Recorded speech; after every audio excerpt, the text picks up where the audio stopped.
the Pleasure Principles podcast, listeners, where we explore intimacy, power, and the art of meaningful connection.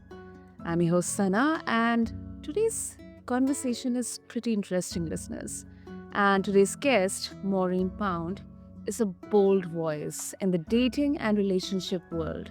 She's an author, TikTok sensation, and entrepreneur, and she's here to unpack how men can authentically communicate online to actually meet incredible women in real life. So, let's quickly dive into this interesting conversation. So, Maureen, welcome to the show, and it's such a pleasure to have you here with us. I'm glad to be here too. Beautiful, beautiful. So, Maureen, I mean, you have guided so many men through the often messy, this confusing world of online dating.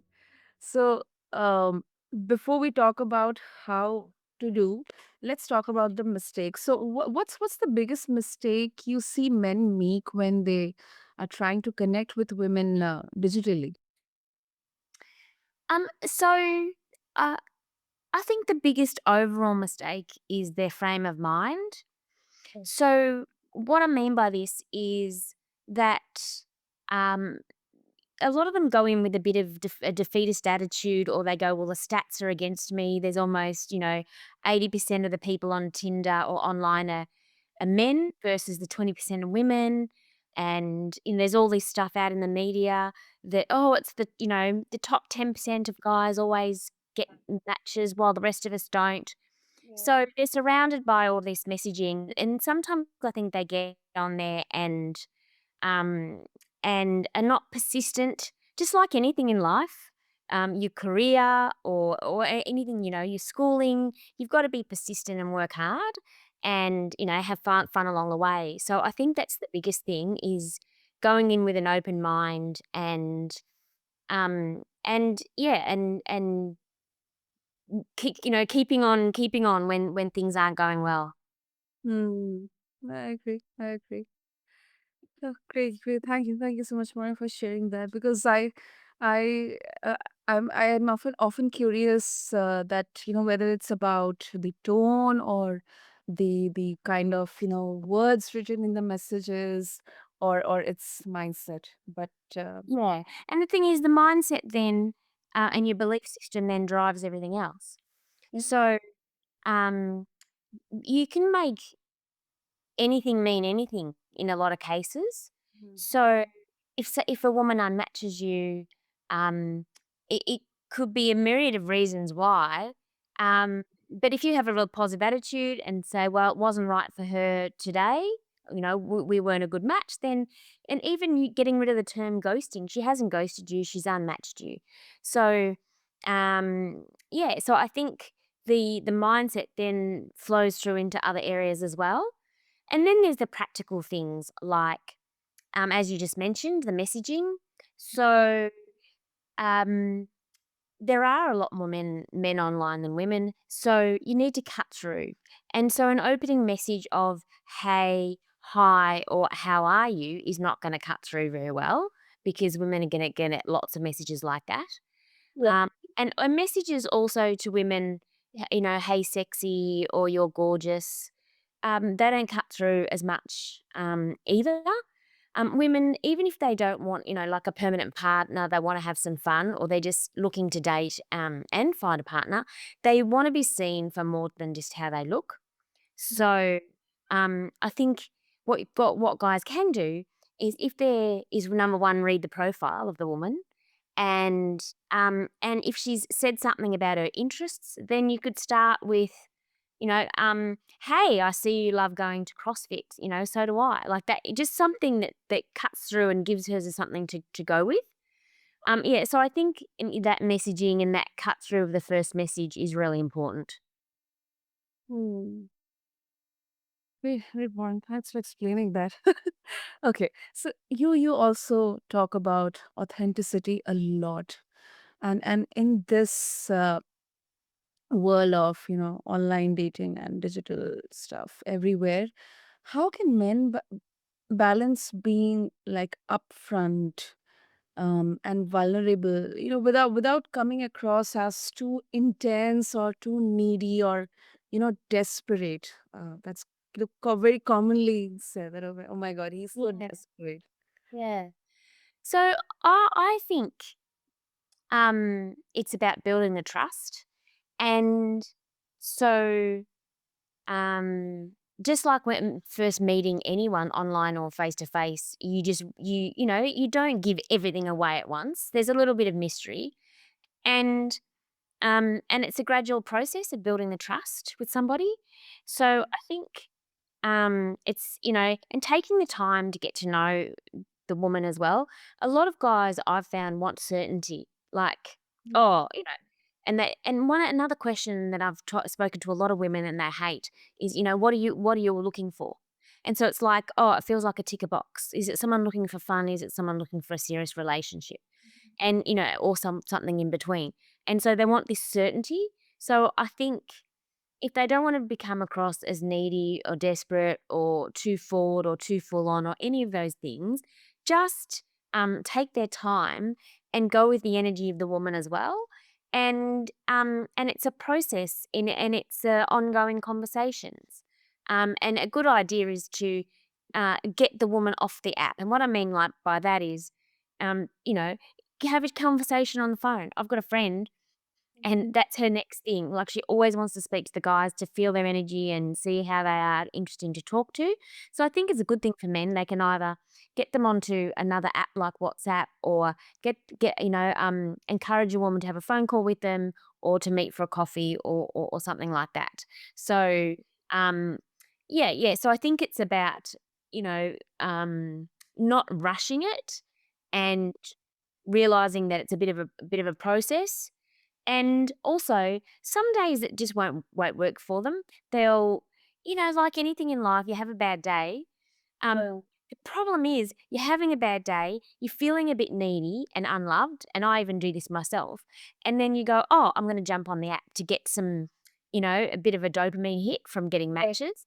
Yeah. But you're not at your best and you come across as needy because you are on those days.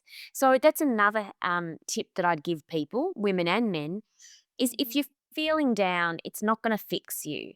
So I'd stay away from the apps when you're feeling down because the same message will mean different things to you on your, on that day, and you'll react differently.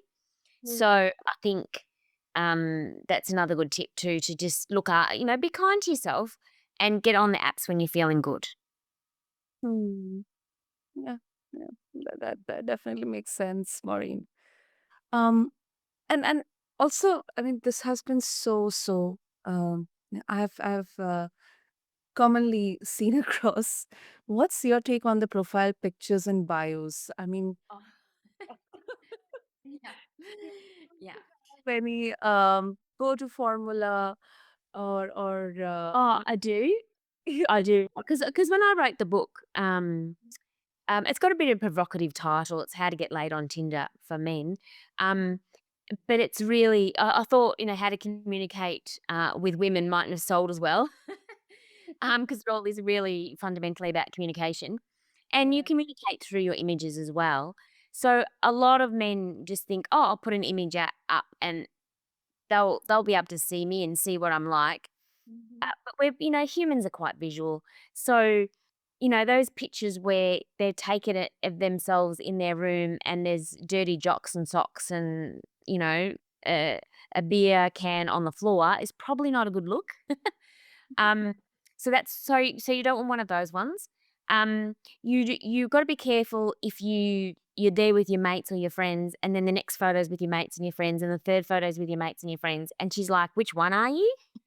So, it's good to have a photo with your friends, but it's also good to have, one just yourself.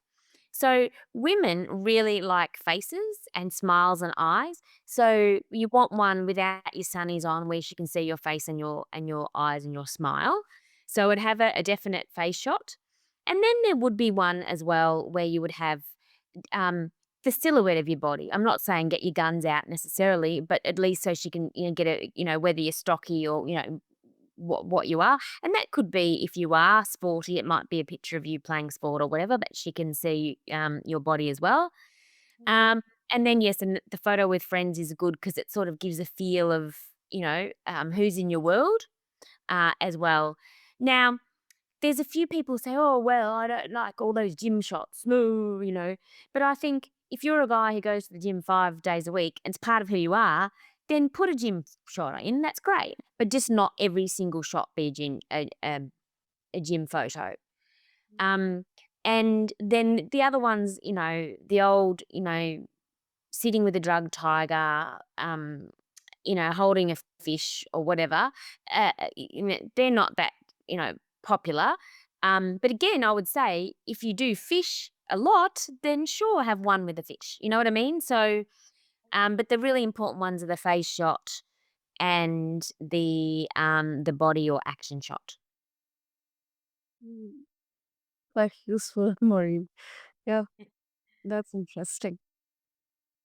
So, Yeah. now a bit of a personal discussion, Maureen. So, you have lived through a powerful personal dating story yourself. What unexpected lesson did your own online dating journey teach you that you would now like to pass on to your clients? I think that there's not a perfect man or a perfect woman or a type. There's no one in the world that everyone would um, unanimously say is good looking Mm. because sure, there are people in the world and we go, oh, yes, we admire them, but there'll be other people out there who don't think they're so great in terms of their looks. So I think the message that I want to give is that there's people for everyone, whether you want a committed relationship or whether you want to play the field a little bit for a while. And I want to talk on that point as well. I think men sometimes get a bad name. Oh, they just, they're after one thing or whatever. Yeah, they are after one thing, and that is usually a committed relationship. There's very few older men in the world alone. They like having a partner. So, but they will go through a journey where they will, they might date various women, have a bit of fun until they get to a stage where they really want to settle down. Um, so I just wanted to add that bit too. But getting back to your question, I think from when I was younger, I tell this story of being 16 years of age and in a cafe and with my school friends, and we went to a Catholic girls' school, and there was a Catholic boys' school that wasn't very far away. It must have been end of term or something, start of the holidays, and we're there having lunch, and then these boys from the other school came in and to the restaurant, and they gave us all a score out of 10 based on our looks. And it really hurt as a teenager being told that I was a 6 out of 10. I think it's absurd to rate people anyway, but it really stuck with me. So I think, um, getting on the apps and this whole concept that, well, it shouldn't be about a number anyway, but that there's someone in the world for you if you want somebody is the message that I really wanna get across to people. That tall, short, bigger, smaller, you know, all sorts of features. It doesn't matter. Like I even talk to girlfriends of mine, or I'll be sitting there with them, while they're swiping, and they all like very different men to me, and that's what makes the world wonderful. That's really, really inspiring, Maureen. Really inspiring. I mean, Yeah, yeah. Because I got on the app, and then I'm like, oh my god, how come I'm getting so many matches? lovely, lovely, great. Okay, so Maureen, before we wrap up, if our listeners would like to connect with you and get a hold of your book, what's the best way to do that? So they can just go online and go to howtogetlaidontinder.com. So we have a podcast where we talk.